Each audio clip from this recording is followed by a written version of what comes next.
By 2026, the automotive industry wants you to believe we have solved transportation.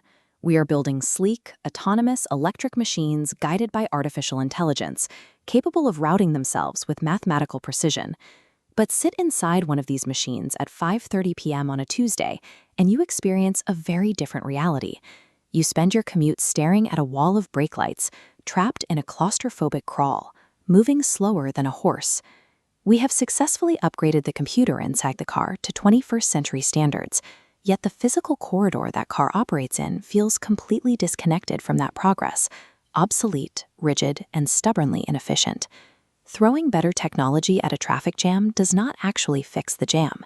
You can invent the smartest vehicle on Earth, but it fails if the city's geometry remains structurally locked in the past.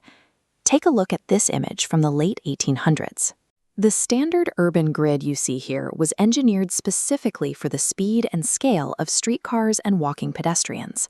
The straight lines and frequent intersections made complete sense for people on foot. Then we injected an incompatible technology into that pedestrian-scale network. The personal automobile arrived, demanding rapid acceleration and wide clearances, and we squeezed it into a geometric layout that was never built to hold it. This diagram shows where the geometry breaks. At a four-way intersection, 16 crossing paths force drivers to constantly monitor for collisions. These conflict points require stops every 200 feet, or every 6 seconds, neutralizing the car's primary advantage, its speed.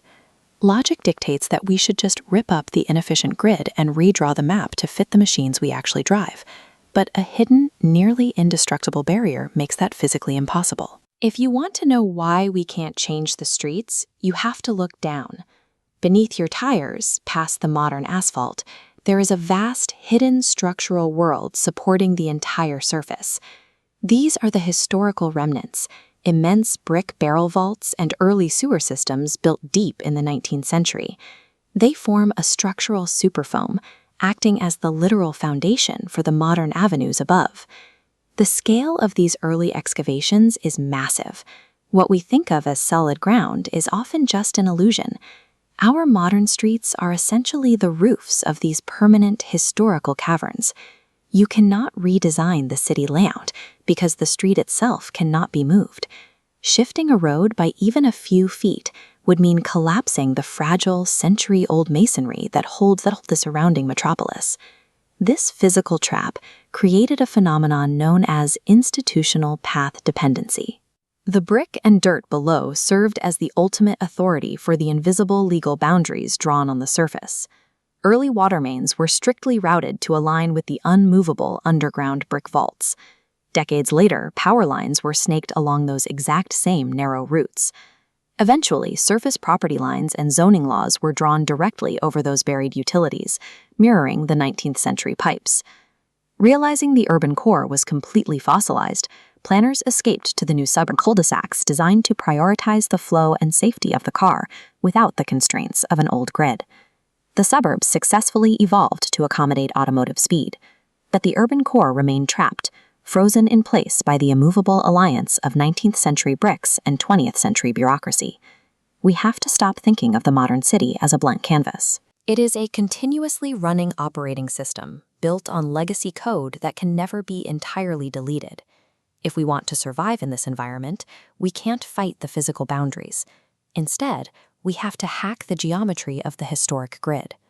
This diagram shows a concept known as the residential quadrant.